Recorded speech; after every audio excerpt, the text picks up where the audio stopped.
ये atomic radius से related अभी हम बात कर रहे हैं किस चीज पे, एटॉमिक रेडियस पे। इस एटॉमिक रेडियस के वीडियो में आप पूरा का पूरा समझ पाएंगे कि एटॉमिक रेडियस एक पीरियोडिक टेबल में लेफ्ट टू राइट क्या होता है, टॉप टू बॉटम उसकी स्थिति क्या होती है, और साथ में ये भी समझ पाएंगे कि जितने भी क्वेश्चन आपको आते हैं नीट में या ऑब्जेक्टिव में, सारे के सारे का आंसर बस इसी वीडियो में होने वाला है। जैसे देखिए, सबसे पहले ये आप समझिए कि एटॉमिक रेडियस है क्या। एटॉमिक रेडियस पीरियोडिक टेबल का पीरियोडिसिटी का एक टॉपिक है। पीरियोडिसिटी में इसको हमने रखा है दूसरे स्थान पे। पहला पर था आपका कौन सा, effective nuclear charge and screening effect, दूसरा पे एटॉमिक रेडियस, तीसरा पे आयनाइजेशन पोटेंशियल, चौथा पे आपके इलेक्ट्रोनेगेटिविटी है और लास्ट है इलेक्ट्रॉन एफिनिटी। तो एटॉमिक रेडियस समझने से पहले आप देखिए कि क्या होता है। पहले मान लीजिए कि एटॉमिक रेडियस किसको कहेंगे, मान लो कि ये हाइड्रोजन क्या है, होमोन्यूक्लियर डाई एटॉमिक मॉलिक्यूल है, और होमोन्यूक्लियर डाई एटॉमिक मॉलिक्यूल्स ने क्या किया है कि दोनों के बीच में कोवेलेंट बॉन्ड बनता है हाइड्रोजन हाइड्रोजन के बीच में। तो इन इंटरन्यूक्लियर जो डिस्टेंस है, इन दोनों के बीच का डिस्टेंस हम यदि मान लेते हैं कि d है, तो इसी इंटरन्यूक्लियर डिस्टेंस को हम जब हाफ कर देते हैं तो जो रेडियस आता है वो कहलाता है एटॉमिक रेडियस। यहाँ आपने देखा कोवेलेंट बॉन्ड, तो ये स्पेशली कहलाएगा कोवेलेंट रेडियस। एटॉमिक रेडियस होता है आपको चार तरीके का, पहला covalent radius, then metallic radius, तीसरा हो covalent radius, metallic radius, van der Waals radius, और फोर्थ नंबर हो जाएगा कौन सा, आयनिक रेडियस। तो चलिए उन सबों की बात हम एक वीडियो में कर चुके हैं, उसे देख लीजिएगा। सबसे पहले हम देखते हैं इसका इफेक्ट की क्या क्या है, कैसे कैसे वेरी करेगा। एटॉमिक रेडियस जो होता है वो इनवर्सली प्रोपोर्शनल टू होता है इफेक्टिव न्यूक्लियर चार्ज। ये जो जेड इफेक्टिव लिखे हैं ये एक्चुअली है इफेक्टिव न्यूक्लियर चार्ज। अब इफेक्टिव न्यूक्लियर चार्ज क्या होता है ये समझ लीजिए। मान लीजिए कि जैसे देखिए आपके पास ये सोडियम है, सोडियम का ये बीच में कौन सा है, न्यूक्लियस। तो न्यूक्लियस ऐसे कर लेते हैं, सोडियम है आपके पास, एटॉमिक नंबर इसमें कितना 11, एटॉमिक मास 23। एटॉमिक नंबर जितना होता है उतना ही तो प्रोटॉन होगा किसमें, इसके न्यूक्लियस में। तो इसे मान लेते हैं जेड, और हर एक प्रोटॉन पे उतना ही चार्ज होता है जितना इलेक्ट्रॉन पे होता है, लेकिन साइन क्या हो जाता है, पॉजिटिव चार्ज। टोटल इसमें हम देखें तो 281 तीन सेल बनेगा, फर्स्ट सेल, सेकंड सेल यानी ऑर्बिट, और ये थर्ड सेल। लास्ट वाले सेल में कितना इलेक्ट्रॉन है, एक सिंगल इलेक्ट्रॉन है, ठीक है। इसके अंदर कितना इलेक्ट्रॉन है, 8 इलेक्ट्रॉन है। तो 4 5 6 7 8 कर लिए, और अंदर वाले में कितना इलेक्ट्रॉन है, 2 इलेक्ट्रॉन है। अब होगा क्या कि इस इलेक्ट्रॉन को इसका न्यूक्लियस चाहता है कि हम अपने तरफ क्या करें, खींचें। तो खींचो, क्यों खींचना चाहता है, क्योंकि इसके ऊपर नेगेटिव चार्ज और इसके ऊपर कैसा चार्ज है, पॉजिटिव चार्ज है। लेकिन इसके जो अंदर वाले इलेक्ट्रॉन है ये सब इसके इलेक्ट्रॉन को क्या करना चाहेगा, रिपेल करना चाहेगा, आने नहीं देगा। सब मिलकर के इसको क्या करेगा, रिपेल करेगा। तो जितना रिपल्सिव फोर्स लग रहा है, जितना रिपल्सिव फोर्स लग रहा है जो कि इस इलेक्ट्रॉन को न्यूक्लियस के पास जाने नहीं दे रहा है, वो कहलाता है स्क्रीनिंग इफेक्ट। क्या कहलाता है, स्क्रीनिंग इफेक्ट कहलाता है। यानी जितना रिपल्सिव फोर्सेज है जो ये गेस्ट इलेक्ट्रॉन को यानी ऑटोमोस्ट सेल्फ इलेक्ट्रॉन को न्यूक्लियस की तरफ जाने नहीं दे रहा है, वो कहलाएगा स्क्रीनिंग इफेक्ट। लेकिन फिर भी इसका न्यूक्लियस इस इलेक्ट्रॉन को अपने तरफ खींचेगा।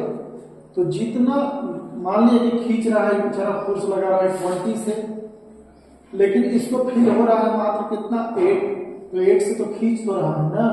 तो ये जो रेस्ट जो जितना ये फील करेगा इलेक्ट्रॉन खींचने का, वही कहलाएगा इफेक्टिव न्यूक्लियर चार्ज यानी जेड इफेक्टिव, ठीक है। तो जेड इफेक्टिव का वैल्यू यदि ज्यादा होगा तो इसका साइज छोटा हो जाएगा, क्योंकि इलेक्ट्रॉन ज्यादा चला जाएगा न्यूक्लियस के पास, तो एटॉमिक रेडियस घट जाएगा। इसी वजह से लिखे हैं कि atomic radius is inversely proportional to the Z effective.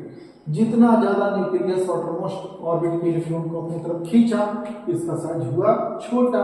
तो छोटा होगा साइज, तो रेडियस भी क्या हो जाएगा, छोटा। तो atomic radius is inversely proportional to the Z effective. आगे देखिए, atomic radius directly proportional to the number of shell. Number of shells इसमें कितना है, 1 2 3, और वही हाइड्रोजन में नंबर ऑफ सेल कितना होता है, 1 1। तो हाइड्रोजन का रेडियस छोटा, सोडियम का रेडियस बड़ा, क्योंकि इसमें सेल की संख्या ज्यादा। Atomic radius directly proportional to the screening effect. Screening effect वही ना, रिपल्सिव फोर्स, ज्यादा रिपेल कर रहा है, आने नहीं दे रहा है और दूर चला जाएगा। तो स्क्रीनिंग इफेक्ट यदि बढ़ता है तो एटॉमिक रेडियस क्या हो जाएगा, बढ़ जाएगा। ठीक है, अब आ जाइए, atomic radius directly proportional to the magnitude of negative charge. आपको पता है कि नेगेटिव चार्ज जो आयन होते हैं उसका साइज क्या होता है, बड़ा। जैसे क्लोरीन है, इसके आउटरमोस्ट ऑर्बिट में कितना इलेक्ट्रॉन है, 7। एक इलेक्ट्रॉन और ले लेगा तो हो जाएगा क्लोराइड आयन, और क्लोराइड आयन जैसे ही हुआ तो इफेक्टिव न्यूक्लियर चार्ज का वैल्यू घटेगा तो क्लोराइड आयन का साइज बढ़ जाएगा। तो मैग्नीट्यूड ऑफ नेगेटिव चार्ज और जस्ट इसका कौन सा हो जाएगा, inversely proportional to the magnitude of the positive charge. Positive charge का वैल्यू बढ़ेगा। पॉजिटिव चार्ज का वैल्यू जैसे सोडियम के केस में देख लीजिए, सोडियम में क्या ये है, फर्स्ट ऑर्बिट में 2 इलेक्ट्रॉन, सेकंड ऑर्बिट में 1 इलेक्ट्रॉन, लास्ट ऑर्बिट में कितना, एक सिंगल इलेक्ट्रॉन। अभी ये सोडियम है, लेकिन जैसे ही अपने इलेक्ट्रॉन किसी को ये दे देगा तो ये पूरा का पूरा सेल गायब। अब ये कहलाएगा Na+। अब देखिए इसका साइज छोटा तो रेडियस छोटा। ठीक है, तो magnitude of the positive charge. Atomic radius inversely proportional to the bond order.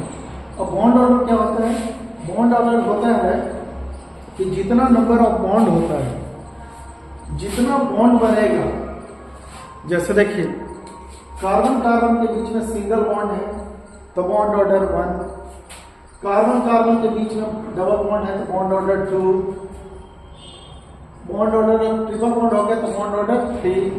अब देखिए जब सिंगल बॉन्ड है तो अट्रैक्शन कम, तो इसका रेडियस ज्यादा, इसका थोड़ा सा कम, और इसमें सबसे ज्यादा अट्रैक्टेड है, एकदम क्लोज है, तो इसका क्या हो जाएगा आपका। तो बॉन्ड ऑर्डर देख लीजिए, बॉन्ड ऑर्डर इसका 1, इसका 2, इसका 3। तो जिसका बॉन्ड ऑर्डर ज्यादा है उसका रेडियस कम, और जिसका बॉन्ड ऑर्डर क्या है, कम है, उसका रेडियस क्या होगा, ज्यादा, क्योंकि ये दोनों कम अट्रैक्ट कर रहा है दूसरे को। ठीक है, तो इसी वजह से इनवर्सली प्रोपोर्शनल है। बॉन्ड ऑर्डर बढ़ेगा, एटॉमिक रेडियस का वैल्यू क्या हो जाएगा, घट जाएगा। पीरियोडिक टेबल में जब हम देखते हैं, ये बात याद रखिएगा, जब पीरियोडिक टेबल में जब हम जाते हैं तो लेफ्ट से जब हम राइट जाते हैं तो वैसे सिचुएशन में इफेक्टिव न्यूक्लियर चार्ज का वैल्यू बढ़ता है, यानी न्यूक्लियस का पावर बढ़ते चला जाता है। क्यों, क्योंकि उसमें नंबर ऑफ प्रोटॉन बढ़ता चला जाएगा। लेफ्ट से राइट जाएंगे तो पीरियोडिक टेबल देखिएगा ध्यान से, तो नंबर ऑफ प्रोटॉन बढ़ेगा तो पॉजिटिव चार्ज न्यूक्लियस का बढ़ेगा, तो ये अपने आउटरमोस्ट ऑर्बिट के इलेक्ट्रॉन को क्या करेगा, खींचेगा।